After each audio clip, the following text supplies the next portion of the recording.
And we're just going to pick up where we left off a couple weeks ago with Coelioxys, right? Yep.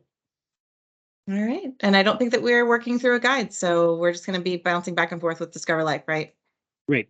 Yeah, we'll work on Okay. species and show characters in Discover Life on that. Mike doesn't have any Coelioxys male or female guides at this point, although we look forward to that at some point. So we started down the Coelioxys row last week. They tend to be uncommon bees except for Coelioxys sayi, and we covered that in the female form. We're still got some more to cover in female, and I've got on deck Coelioxys modestus, which out here shows up pretty regularly. And I'm going to go to our share now and share screen. And we will jump on. Is that up there, Claire? You see the specimen on deck? Yeah, we've got it. Okay. So just in a general way, a lot of these Coelioxys present very differently. You can look at the clypeus, and you can look at the vibe of the abdomen shape overall and the thorax shape, and it may not be in a guide because it's difficult to describe, but a lot of times you can eyeball them apart. So in modestus, there's a couple things we can see at this elevation. One is that the T1 through 3 is relatively smooth. We'll zoom in on there and you'll see that the line, the sulcus, if you will, or the trough that runs across a lot of these is incomplete. It becomes flattened and the trough disappears in the middle. And then we look at the shape here of the rear end, you can see how well, you can't see well, but we're going to zoom in again. But there's hairs on the outside edge, but on the inside, the integument, and we're looking here at the, it's not clearly defined here, but we're looking primarily at the sternite, S6 rather than T6. T6 ends about there. We'll zoom in to see this, but you can see this poof of hair, and it's dark. Those are dark hairs that stick out, and that's pretty. That's a good indicator that you're in this particular group that you're looking at, as is the shape of the sort of triangular shape or broadly rounded triangle here. And we'll talk about that in a second. So let's zoom in first in terms of characters. This species, by the way, has a really good character that I believe is unique, at least to Eastern species. I wish Mike were here to validate that, but if anyone else has any knowledge. And we're going to look at a knob that occurs here on T6, not S6, in a minute. So here, let's zoom in and take a look at the T2 and T3 area and get a sense of what's going on in terms of sculpturing and the lack of any, let's see, I'm moving this clunky, of the trough, which is still there, but it's on the far lateral sides. Let's see if I can go up a little bit more and define that maybe with the light. So under most species have some kind of trough that starts here, sulcus, if you will, and then runs across the entire segment. The wing is blocking the midpoint, but it doesn't matter because there is nothing here in the middle, as you can see kind of just from the light. I'm going to move the light around a little bit. You can see not super well the signs of a lateral trough in there, right in here, and then it disappears here. So that eliminates a bunch of different species.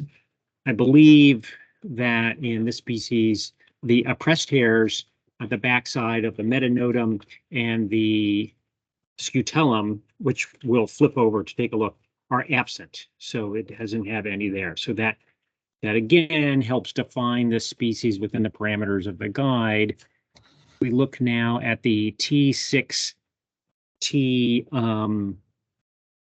S6 area. So this is T6, this is S6. I don't like this white background, so I'm going to actually come in and take off the tags so that hopefully we get a little more contrast. Sam, did you say you're doing modestus or moestus? That's modestus with what I a thought. Thank D. you. Yeah, we're going to jump into moestus here in a second. All right, so we're back again. Hopefully the darker background will better define the integument here a little bit. So we're going to look at it from the side, which will be much more apparent. So here's T6, that's the edge. Can't see the knob, that's our key character there. This is out of focus, but this is S6. And you can see that the outline of the integument, not the hairs, the integument is broadly shaped there. There is a bump at the end. Interestingly, we'll turn it over. When you look at it from the other side, this apparent bump on the tip is absent. And I'm going to flip to the guide, and you can see here that when we look at that character here, you have a whole series of possible choices, and this helps. This is right at the top, usually in the guide. I think we're in the has section now for looking at things. This really separates out big chunks of the Coelioxys world, but the reality is that underneath it looks like this simple, smooth one, and from on top, which we had, you could see that there's a tip on there and not. In fact, when I looked at it this morning, I thought, well, are they scored for both? And so it turns out it was scored for this, which from underneath is the appropriate one. From on top, this was the appropriate one, and it was not scored for that. And this is just to show you briefly. So to make changes in the Discover Life Guide, I can do that right away. I get a PIN number, which you have to have permission to get, and then you add it in, and now you're active, and now you can see over here on this side an active screen for making changes, just to give you some background. So I have now scored it for this one as well as that one, and that's why we're always looking for feedback. May not happen right away, but we can make changes right away. And this is the nice thing, is that you're always using the most up-to-date guide that we make up-to-date, shall we say. So there's a long list of things to do, and we always are recruiting people like David Keppert to help us, and others are doing that too. So back to modestus. So it's scored for both of those, depending on which view you're looking at. And here's the area that we're going to now look at from the side to take a look at the character that I think is unique enough that only Modestus has it. Certainly in the combination with these other characters that we just spoke about, which are on the front page of the Discover Life guides as important things, it rocks right out. It's not a character that has its own character of having this or not having this. You have to go to the Modestus character. Oops, I just lost this. You saw it for Tim a second. points out that Gelenus also has an upturned T, Oh, but which it's from the west. Oh, okay. Is it closely related? I'll let you know when Tim tells us. Okay. All right. So out west, things are different, and we encourage people to make Western guides and to expand these Eastern ones that direction. Some are already expanded. So here is this lovely little unique upturned tip, and I'm going to ask Sydney to. Who's making that noise? Is that you, Sydney? Probably. Okay. I bet it might be disturbing. Maybe not. Claire, is Sydney disturbing everyone with her noise? I didn't catch it. Okay. All right. You're good. So anyway, that lovely little knob is very distinct when you see that in the East, as far as we know. If it isn't, it's a very uncommon species that we just don't see enough of to see that. So I'm going to flip this over so you can see that from the underside, which is often where you look for the characters of the of S6, from the underside, it has magically disappeared that tip that you saw before, and now it is simply a rounded out triangular shape. Normally that's how you look at it because it's easier to see S6 from underneath. But if you look from above, this has a point on it. So we now have scored it for both.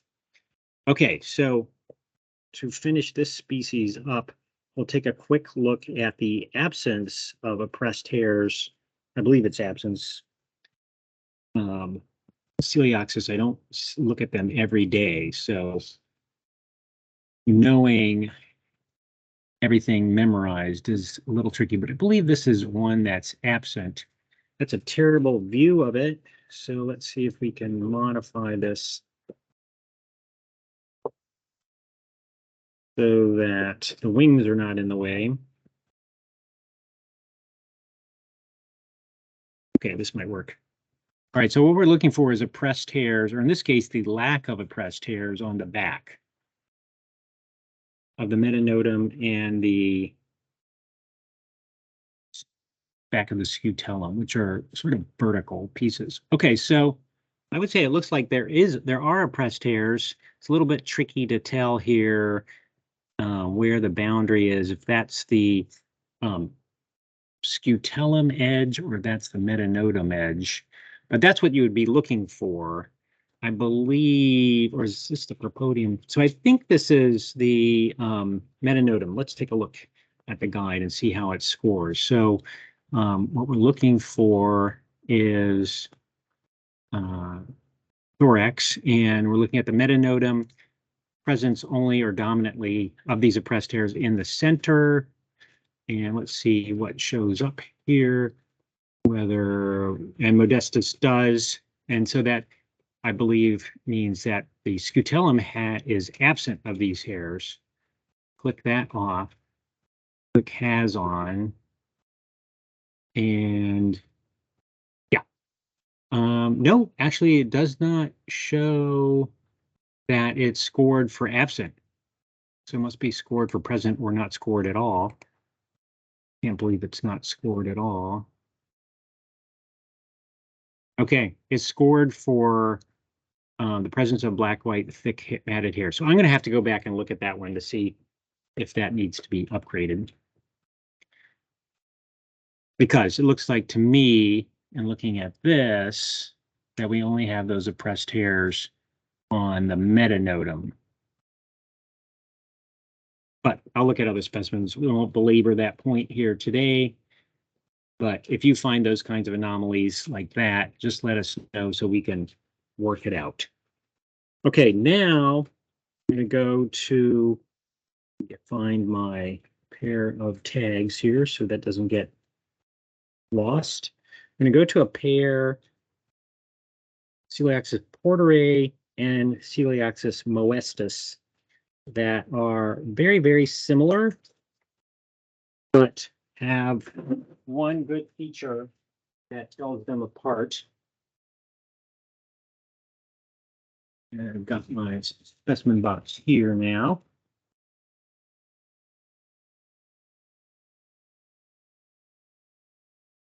Also show how it's a little tricky sometimes to see S6 in a way that, oh good, this is from the side, that the little teeth are visible. Sometimes you have to look very closely for the little teeth. So what I'm talking about is, and this should be visible from above, you can see how far out and how much more pointy this is than the previous one. And I think it'll be easier to see from below, but I think we can barely see what I'm talking about. So in this character on the guide, go back to the top here, we have sort of basically, does it come to a point like this, or does it come to usually a sharper point? Let me blow this up. And there's these small teeth or notches. So this is where a illustration like that comes in handy because they are small. So what we're looking at here's T6 projecting much more out than we saw in modestus. So this is moestus. Here's the central ridge, easier to see. And what we're looking for is these tiny teeth, and I believe that's the tiny tooth right there. You can see how tiny these things are. we'll see what happens when we zoom in, and then maybe we'll take a look from underneath. So that's T6 right there. We're going to go zoom in to S6, and that is the tooth right there. So you see how one has to, I'm going to flip it over and see if we can see it better from underneath. Take the tag off. See how this needs to be looked at very closely sometimes, as are all bee things. Again, this is a difficulty when someone who has looked at these forever makes up a key and says presence of small teeth, and someone else who has never seen small teeth is looking for something a little toothier. So this should be from underneath. We're not getting, I think, as much of a so the tooth is there, right there. You can see it notched out. We got a little bit of a darkness there. We can see it's a little bit, but it is just a small tooth, and it is certainly present, but not in your face, so to speak. Okay, so there's our tooth that narrows it down to a set of species. There's other characters on the species that help narrow it down. I'm going to look on the front here, and it seems to have, in this hutellum and the metanotum area, no abreast hairs whatsoever. We'll double check that. Now I'm second guessing my scoring of that pattern. But if we look now, setting up the specimen at the difference, so a lot of the characters will come out pretty similar, and will, for porterae and moestus, will come out to be very closely, almost exactly the same. And there's a character here. I'm just going to look here very quickly as to whether has, oops, not that one, has absent. So porterae and moestus probably both should be. Porterae is absent and absent there. Doing guide work while talking to you guys, and there too. So I think we are scored correctly now. Now, if we go to, I've lost, oh, there's a character that is moestus and porterae. So in the guides, we always try to have the alphabetically younger word or species name first, and then the older one second. Just little insider pool there. So moestus versus porterae, and basically what we're going to look at is we're going to look for the very subtle thing of hair present here, not present in moestus. So we're looking at porterae now, and with some hair in this area of S6 along the side. It's basically, as far as I know, always available for inspection. Flip to the screen now, but interestingly, sometimes it's hard to see if the specimen is a little, shall we say, goopy. And what goopiness will do is it will disguise hairs. It will make them less white, less visible. And so if you get a really goopy specimen, you may struggle with whether these hairs are there or not. I don't think this specimen is goopy, but you'll see it's not. So there is a big fiber in the way. Let's see if we can roll this higher so you can ignore that fiber to some extent. So this fiber is obviously a artifact of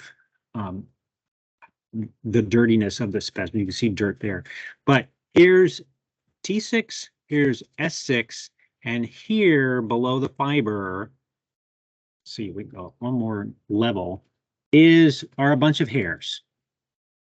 And if it has the hairs, it's porterae, and if it doesn't have the hairs, it's moestus. And I believe of the two, porterae has a more southerly distribution, and distributions are incomplete to some extent on something like Discover Life and GBIF.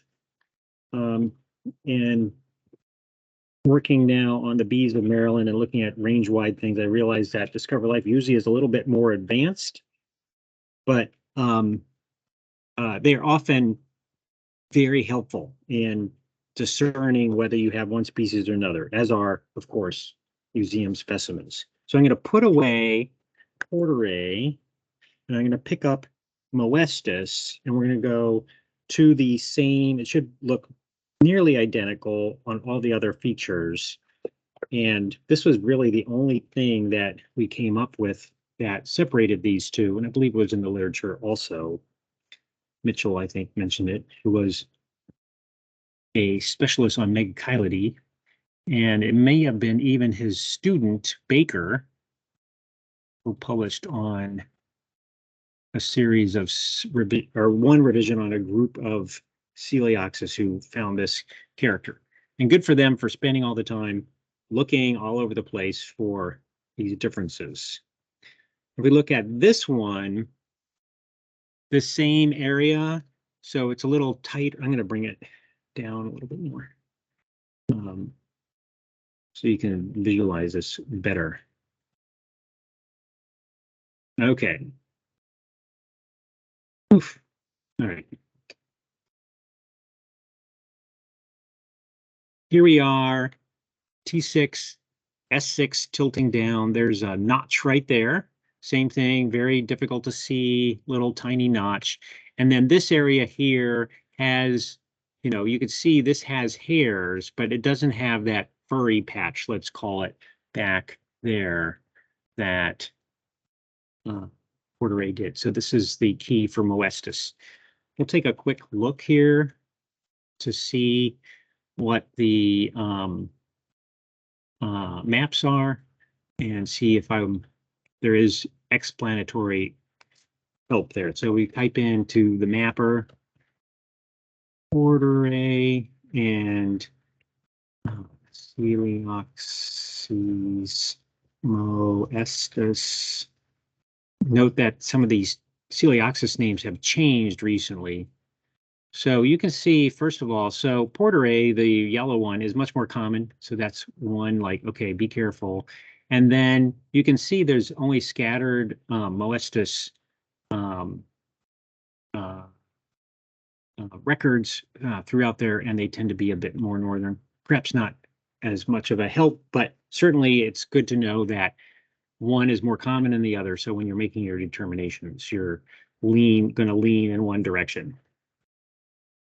Okay, so go back now and move on to a different species group. Let's see, I'm going to go back to here and put these away and pick up another one. I think we'll do donut head next. So there's a group of species, Germana, let's see, I believe it is also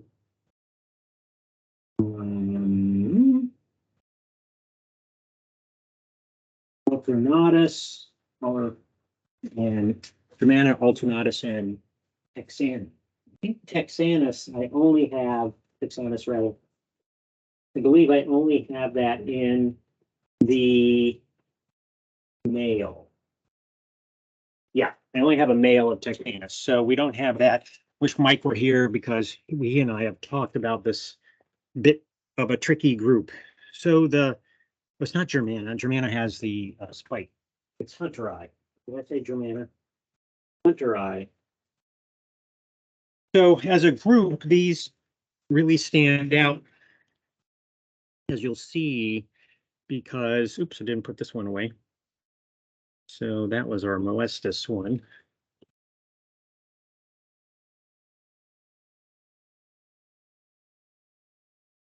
You'll see as a group, they stand out because there's a big swelling, which I call the donut, on their head surrounding the middle ocellus.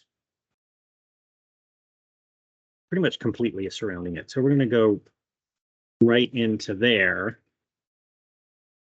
There's other features too that would key out that would get you closer, but at some point you're going to have to wrestle with the differences here. And if you see these donuts, you will be right there. So what am I doing? I'm going to the guide, and we're going to go look at the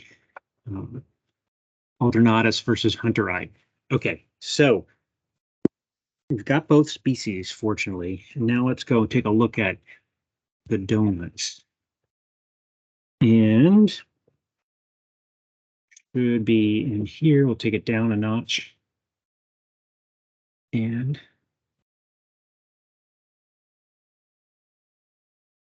so it's a pretty obvious feature. So even from up here, first of all, the donut part, the swollen part around the middle ocellus is usually got relatively few pits associated with it. So you can see this swelling here. We might change the direction of lighting, or simply look at it askance, but it's clearly swollen, and you have what isn't necessarily a truly donut shape, because it doesn't continue all the way around.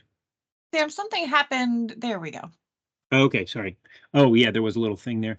Let's see. And which one did you actually pull up on deck of those two? This is hunteri. Thank you. Okay, so it's swollen all the way around, and the front parts here are the most, and there's where these pits come through are slightly lower in elevation. So let's go to, I have to refresh myself because I have to kind of struggle through this too.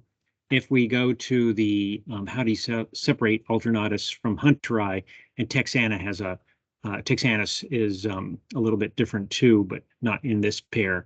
So let's read this. Thorax actually projecting relatively long, about 1/3 of the length of the suture between axilla and scutum. We can look at that. So the free tip end is relatively long, that compared to the part that's attached to this edge of the scutellum. Then we're looking at the thorax pronotal ridge, more produced such that it extends above the surrounding hairs. We can look for that scutellum boundary between the dorsal and the narrow posterior face. That's basically where it falls off the cliff. So like I mentioned before, and we saw when we were looking for the oppressed hairs, the scutellum has a very flat edge that's almost at right angles to the dorsal part, and is facing to the rear of the bee. And it says that the medial fourth flat without any raised or projecting ridges or boundaries. Abdomen T6 pits are larger. Okay, so I think it's in the male that we deal with the area around the ocelli. This is what you're looking at here just tells you, oh, I've got one of those three groups there. And the texanus, one of the reasons I don't have them is that they are a Western group species. So I believe, I don't think there's any east of the Appalachians. So now let's go and take a look at some of these things. So there was a lot of talk about what's going on back in the scutellum. And one of the things that they were speaking about is that, and this is a good angle to inspect that, is that so here's the scutum, here's the axillae to either side projecting out, and then here's the edge of the scutellum, and that the edge of the scutellum really does not have any raised area or a lip or a strong lip like alternatus has. And I think it mentioned, I don't recall looking at this very much, that the axillae, which are these triangular pieces here, project off of the scutellum by about 1/3 of the total length of the axillae. So they're free of the of the suture line for that one. I think we'll turn the specimen at some point to get a better view on that. This is a little bit better here. So here's the you can see the suture lines there and the tip, and apparently it's more extensive. That's certainly, I would say, a third is free from the suture line, the boundary between the two. So the other part has to do with the pronotal collar area, which actually may be a slightly, usually you look at it from the different directions, but let's take a look here now that we have this lined up. So here's the head. This in focus a little bit better, just to orient. Here's the head. This is the thorax. This area right along here, basically the collar, the horse collar area that is going to be immediately butting up against the head is right in this area. This is hard to see, but that's the edge of it. This is the rest of this is the scutum. And then over here are these pronotal collars. Let's review what they were talking about here. So thorax pronotal ridge, more producive, that it usually extends slightly above the surrounding hair. So we're going to look at that, but we're going to look at it from a different angle. And we saw, I think, the others. Abdomen T6 pit's larger in comparison, though. So that's a comparative thing rather than an absolute thing. That's the problem. A lot of these are, if you had them both together, there's obviously more of a difference. Okay.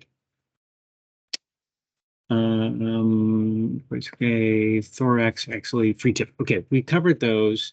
Now let's see what we can see by switching this around and taking down the magnification to orient. And we may have to do some reorientation. Yeah, I think we do. To see it from the opposite direction. What we're looking for now is the angles on the pronotal, or the pronotum, or the pronotal collar. People give them different names depending on the researcher and the species they're looking at. I think I'm going to bump up the lighting to jump out of this view. Go to, see, no, I can do it right here. Let's add it to be there. That's a little blowout, but we're going to look in these dark areas over here. So now I'll move this back to full screen, and we're going to see if we can observe the pronotal collar over here by looking a little more closely. We may have to change the angle one more time.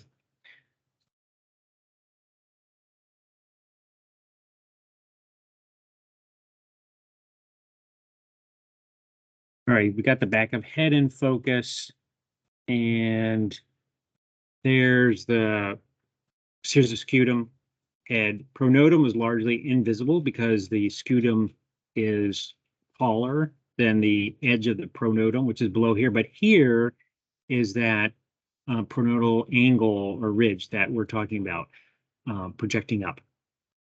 Not the clearest, but you can see that it's certainly risen above the surface of the scutellum. Let's take a look on the other side, and then we'll change the angle a little bit. See if we can see that better. And I don't know that we can. I think you see a tiny bit of it. This is actually the back of the head. Let me tilt it forward. Look again.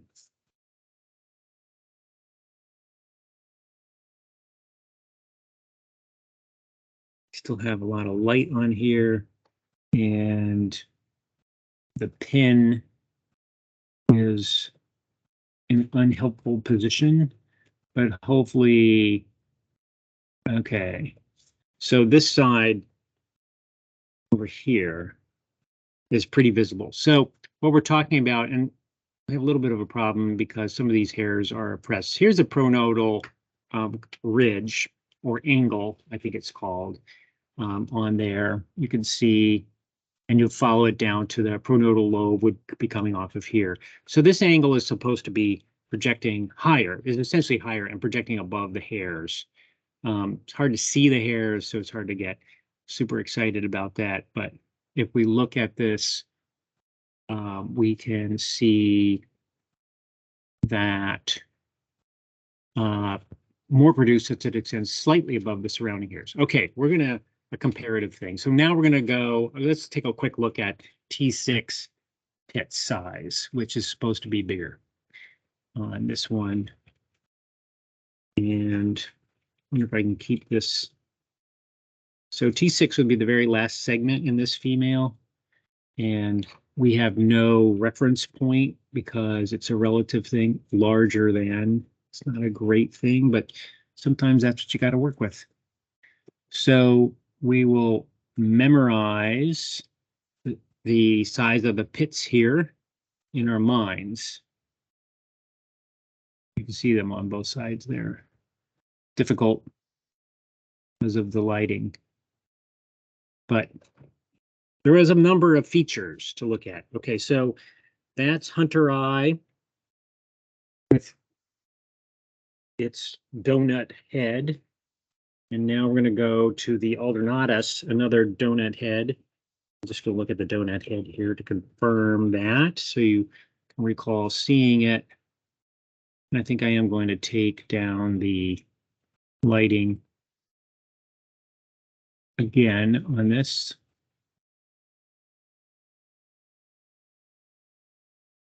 We zoom around so much that it's hard to get the lighting exactly right. I wonder if that's automatic in this program. Anyway, all this lighting does allow you to see the donut thing going on here again. We don't use that in differentiating the two, but we do use it to find the group. Okay, I'm changing the lighting. Let's see, let's take it down to 100.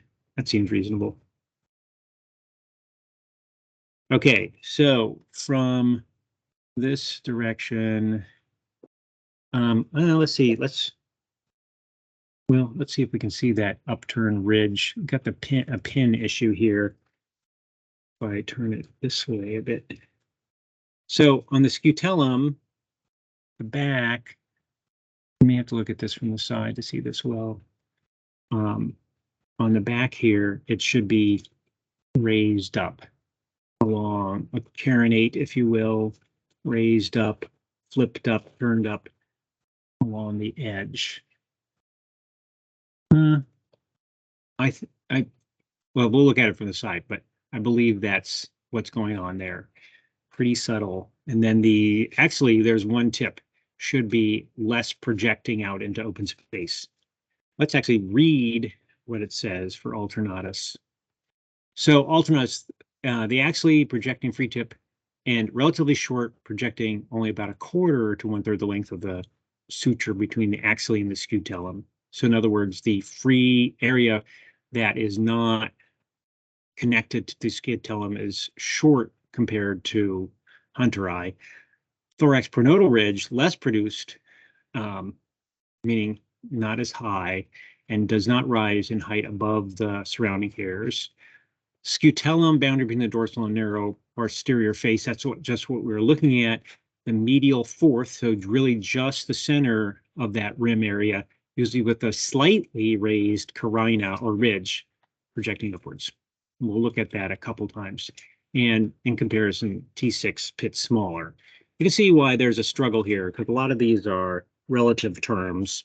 And this is the beauty of having access to comparative information.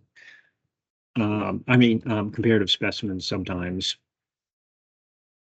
And the problem with museums disappearing. So I'm going to move this upright and to the side, because we were looking at this scutellum here. Let's see if this is a good angle to see the slightly raised area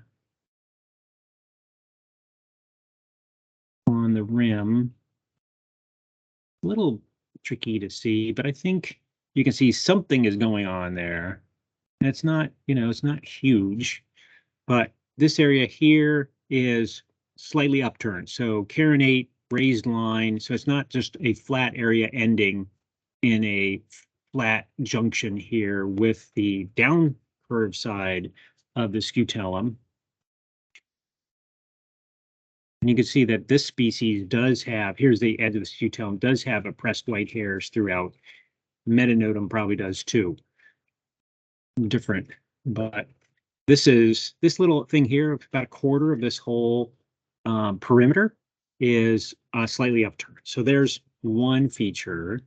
And then another feature, let's see if the side one is going to be a good look, is to look at what should be a lower pronotal angle rising not above the hairs. So this may show it, but in a way it shows it in a little bit difficult because it's hidden by the hairs. So there's the pronotal angle again, and you can see the hairs in front of it, and really it's difficult to pick out from those hairs. So it's lower for sure. Okay, what else did we have? Oh, how about the axillae and whether they are more constrained to the edge of the scutellum, and there's less of it projecting out. So get this in focus. I think this is obvious in comparison to what we saw last time. So here's a scutellum. No, sorry, here's a scutellum over here. The axillae in all bees, but usually they're so unobvious and not part of any ID stream that you don't look at them. In things like Coelioxys and then a few other species groups, they stick out, right? So here's the edge of the scutellum. There's an angle, and this is the tip of the axillae sticking out here. But what we're looking at is that this free angle, which is a little bit fuzzy as to where it ends, comparative, we'll flip over to the other side, does not extend out from the joined area between the axillae and the scutellum that much, about a quarter. So it's shorter. Again, a good comparative, but not a great standalone character like the knob on modestus. I'm going to show the other side just in case that is a better view. Perhaps it is.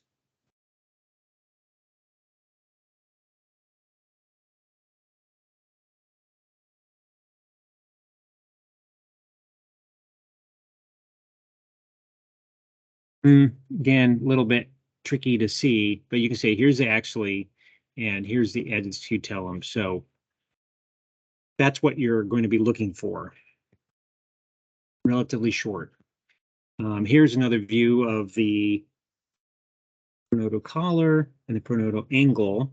Let's see if it also meets our definition of short and not projecting upward that much in comparison. So again, we're looking at alternatus. And yeah, you can't really even hardly pick it out of the scrum of hairs and edges of the raised scutum there. So that looks good. And then our last feature was a straight ahead comparative one that said T6 had smaller pits. Let's see if that is something we can agree on, even if we can't quantify it. So I am going to say yes.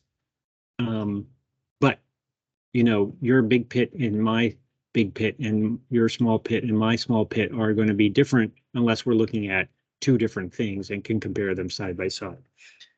So another call for reference material to be available. And particularly when I was starting out, I would spend a lot of time and late nights traveling to the Smithsonian and doing this kind of work where I would have my conjectured identifications, and then I would compare them directly to the specimens there at the Smithsonian. And no matter what the institute, And you may say, well, why would they let me in? They pretty much have to let you in. And, if you have a legitimate need, which you do, because you need to identify these things, you should be making a periodic, even if it's far, just every few months, and parking yourself in the museum, pulling their specimens, matching them to your specimen. That's your sort of, if you're working alone in particular, your rock solid into your identification stream. Does it match? Pretty simple. You just go back and forth. All right. So what time do we have here? I'm looking at, oh, we have 1:48. Okay. A couple more Yeah, you species. still have time. Okay.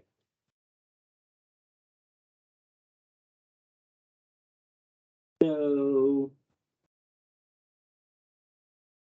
let's see. We'll look at in some S's here. I think we looked at Coturnix. That's the only one I have on hand is a male. And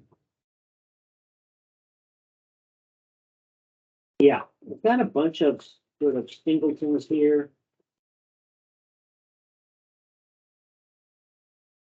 We won't be able to get through them all, but just to give you some vibe. So in the south are some cool, cool megachile, and cool megachile have cool specimens with them. So here's Coelioxys slossoni, and I have it in version slossoni and version slossoni arenicolor.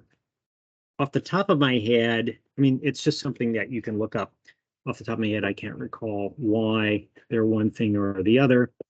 I'm going to just run these under the microscope during the little time that we have here and point out any features that leap out. First of all, what leaps out here with both these species is that there's a lot more red going on. So in a lot of Coelioxys, some, the legs can be red, but now we have red invading the abdomen. So that's unique. You can also see it is pretty darn shiny. And when we zoom in, it's nice that the wings are cut out on this. We can see that the areas lateral, these troughs, these, I guess, sulcus things, but they're indentations here. Like in that group of Coelioxys occidentata, Sei, and rufitarsi, that trough went all the way across, and there was some nuance in between Sei and occidentata. But here you can see it's completely absent. Pits are relatively large. We go back to the back end where so much action is, because this is the place that gets modified a lot, depending on their strategy for inserting eggs. I believe it's into the cell wall of specimens of megachile nests. And we can see here, this is another of the notched group, important to look at. So there's that tiny notch. So now you're getting a portrait of that. Some of the other features would come out would be associated with S6. I don't know, going to the guide, because I really almost never see this, but it looks like there's no oppressed hairs there on the metanotum and rear face of the metanotum and the scutellum, but interesting set of hairs there. Let's see if there's anything in the guide that we want to talk about here with this group. So we can look at characters and then run down to slossoni. A lot of it is going to revolve around just their southernness of it. Narrow, minute teeth. We also have it scored as absent of a ridge down the middle. Let's see if these are unique things. Flat face, not extending. It does say it does have oppressed hairs throughout, so my quick vibe was not, but also says actually the scutellum is absent or present.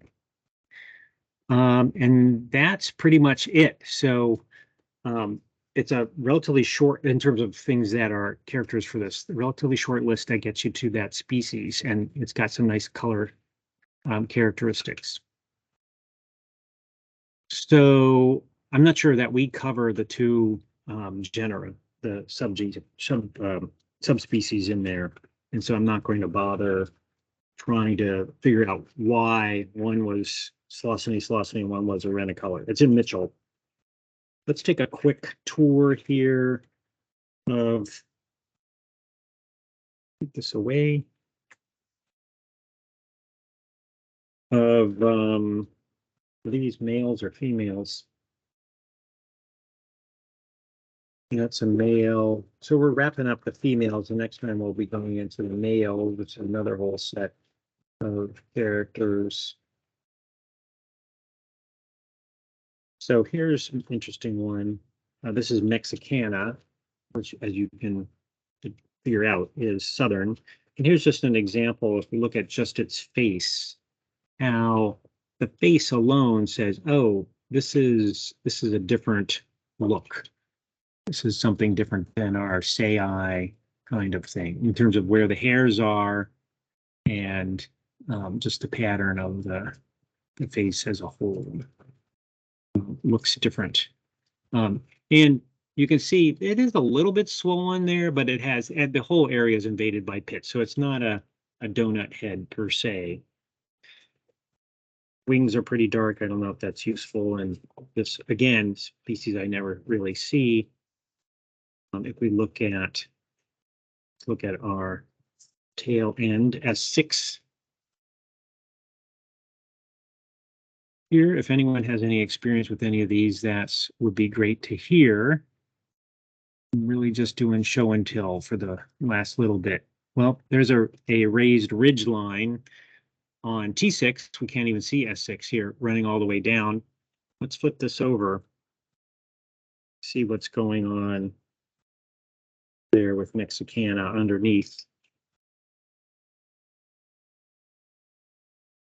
Ignore my very dirty hands. And where the heck? Oh, there we are.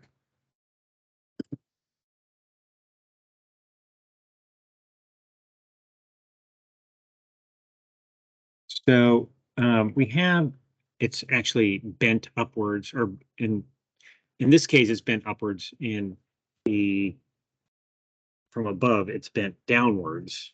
So we're going to change the view on that and try and see it. Oops, the card is hiding it now. Take it off to the side.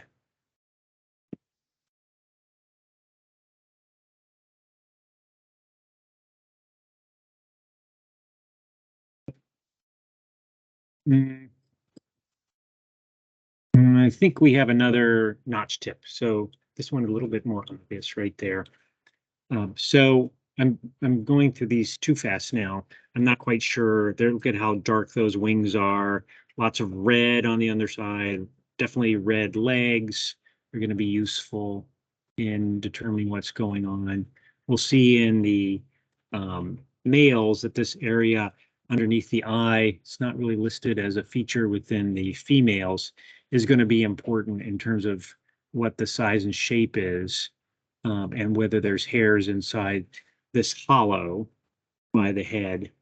Although I wonder if it's also useful for the females. Certainly how a lot of the males are identified out. We'll just take a quick look from above and see what's going on. And then, are we closing in on our time, Claire? Yep, we got 5 minutes. Okay, I'll show a couple. I have 2 more species that are in my deck. So we can see again what's going on with the sulcus, and it looks to me a little bit ambiguous here. I can't. this view I would need to look at this a little bit more, but this looks like this sulcus, this trough does go all the way across in T3, and up here in T2, you can see it clearly on the sides there, but it's not so clear here at the top whether that flattens out and disappears. But those are the kinds of things you look for. Here, when we're looking at the rear face of the scutellum and the metanotum, you can see that there's quite a lot of prominent oppressed hairs in these, and I'm not quite sure without looking under my microscope, but I believe most of that oppressed hair, here's regular hairs, and then there's oppressed hairs below that is running along the metanotum in this case. Remove that one. Again, rare species that I don't see much. In Galacticae, I only have the male. Sodalis. Now, sodalis, I believe, is a northern species. Take a quick look. Maine, this is coming from. So this one, T2, definitely has a trough. T3 does too. And just taking a quick look. Let's take a look at the face and a different presentation compared to some of the others we just saw that alerts you to, particularly when you're doing comparisons, not going to be listed, but a lot of times when you get things under the microscope and look at things, you go like, oh, that's different. That's not what I have under mine. This is upside down, but you can see all these thicker CT or hairs compared to what amounts to a complete coverage of the clypeus in hairs. In others, you have almost no hairs here or only scattered ones going on. So that's quite a bit different. Look now at the abdomen, and we can see that there's going to be differences here in the surface sculpturing, particularly again, we go back to this presence of this trough.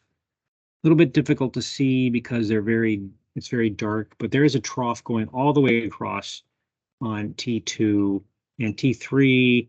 There is one, but it's right along the edge of the overlap between T2 and T3, so it's a little difficult to see.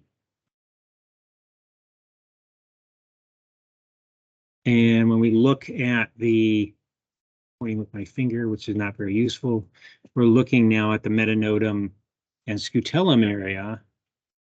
And we can see, oh, it looks like that is, I thought, oh, there's an interesting little patch of white hairs, but I believe that is detritus.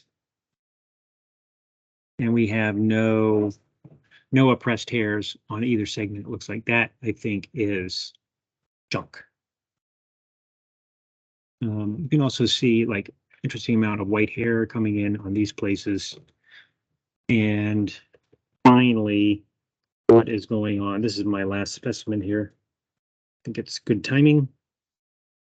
What do we have at the very end for this one? What species is this? This one is sodalis. So this is a Oh, northern we're still on species that. Okay. again. Yeah. And so here we have, so this T area, this is nicely illuminated, and this one often has a pretty distinct pattern of, both the ridge line, which is quite a bit, and more difficult to describe are these pattern of recesses and craters and hollowed out areas, and what that pattern looks like. It's difficult to verbalize that. So when we look now at S6, so below, let's see what we can see without flipping it over. And the answer is we need to flip it over, and I can't tell whether it's a broad triangle with a smaller one, which I think it is on top or what. So we're going to turn it over. So that's an example of one of the other states of a S6 shape that's useful for separating things out. Yeah, so it's a little bit at a oblique angle, but you can see it very clearly. So here's the shape. There's always hairs of some kind around there. Only in obscuripennis, I think it's obscuripennis, which is really rare. Do we have something where the hairs really play a role? But here we have this broad-shouldered, triangular-ish thing. So instead of being straight, you have convex shoulders, and then on top of it is a smaller little, also triangular shape, a mini shape that sits on there, and no teeth. Goes in a little bit more. So I think that's a good stopping point. And again, we would go on and on if Mike were here or Rob Jean talking about distributions and patterns and what are some of the other features that they see that I don't see because these specimens are relatively uncommon. So does anyone have any questions or observations of their own? The chat's been really quiet, everyone. Elliot did point out way back on, I forget what species we're on, modestus, I think, that they were in the same subgenus, the two that we were wondering, the Western bee. Oh, okay. Yeah, the one with the knob. So maybe the knobby thing is a subgenus possibility.